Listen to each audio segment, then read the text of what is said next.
Hey, I was getting ready to do a video here, Simba. Do you mind? Yeah? Simba, you want to say hi? Or are you going to roll off right in front of everybody? You're going to hit the dang ground. There's Brutus. Hey, YouTube. This is Sean with Griffin RC Planes. Hey, I had gotten a comment the other day, and a person was asking about propellers. And they specifically were asking about the E-Flite Apprentice propeller. Now, I know all about the Apprentice. That's what taught me how to fly. I did a video about these propellers a few months ago, I think.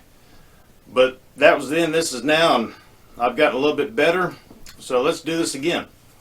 They asked how come the Apprentice propeller was so expensive. And that's because that it's specifically made for that plane. And what kind of makes it irregular, more proprietary, is the hole that goes on in the center of the prop that goes on the prop adapter. The hole is about 9.5 millimeters. The majority of the planes out there in our bind and fly world, the hole is 8 millimeters. So when you're, of course, when you're buying a propeller that's a little different than the rest of the crowd, it's going to cost more. Now, you don't have to buy the propeller that came on the plane.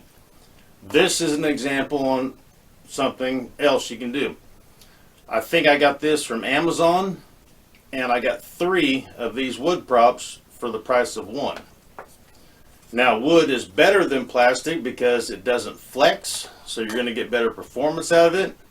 The downside is that you can break this so easy. You land hard and your plane tips over and this touches the runway, it's done. Put it that way. So keep that in mind. But you don't have to get a wood one either. You can get many different propellers.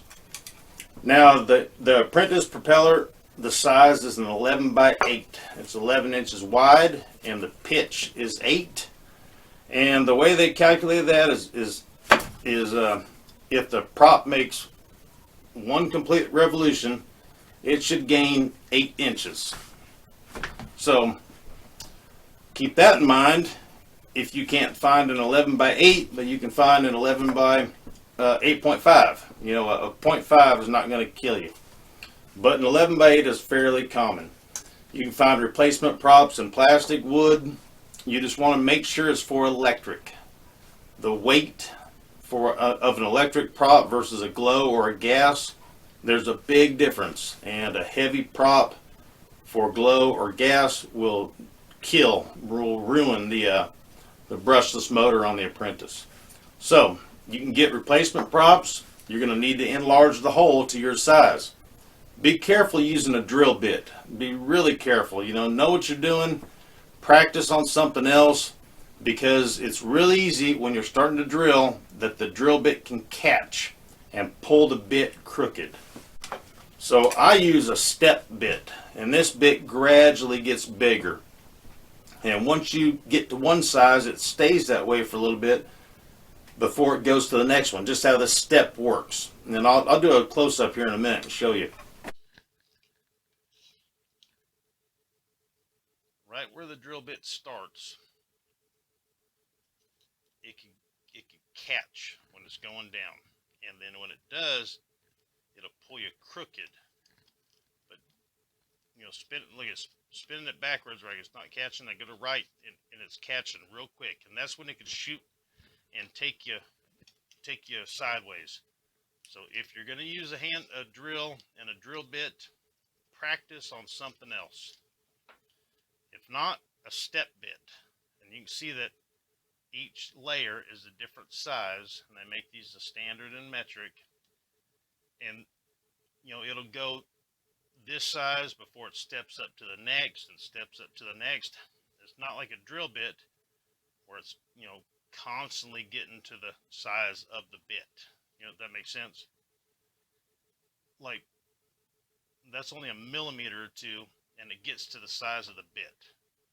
The step bit will gradually get to the size you need.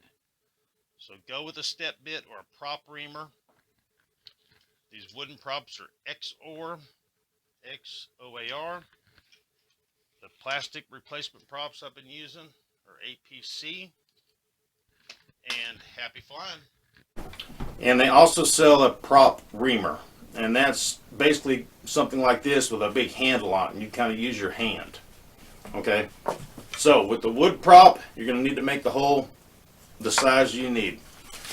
Plastic props, you will need to drill as well. Plus, they'll come with these collars, these adapters. You can adapt it down, or the way these are designed, the hole inside is kind of like a step. The outside is bigger than the inside. The inside, most likely, you'll need to enlarge to what you need, and then the outside will still be too big. So that's how they have, well, that's why they'll have a lot of these adapter collars. Just make sure that if you're looking for an electric plane, that you're buying a prop for an electric. Try to stay very close to the pitch, the size of the prop that you need. If it's 0.5 off, that's not the end of the world. Go for it. You know, I mean, if they calculate it, one revolution makes 8 inches. What's 8.5 inches? You know, so you'll be okay if you get something a ½ inch bigger. Now, if you go a different length, you really don't want to do that for a couple of reasons real quick. It's going to be harder on the engine to spin, and it could touch the ground, you know. So back to the Apprentice only, 11 by 8. You can shop around. You're going to need to enlarge the hole and use a step bit versus a drill bit. Okay guys, hey, thank you so much for subscribing. If this video helped you at all or gave you a little bit of entertainment and you haven't subscribed, please do. Click that like button. I'm giving this plane away. I'd like to do it pretty dang quick. I also think we're going to hit 100 really soon. The way it's looking, I think 4, 5, 6 days from now we'll be at the 100 mark. But I got a bunch of stuff in the pipeline for this weekend, and so be looking forward to that. And until next time, you'll see me here. Hey, thank you. Where's my thingy? There it is.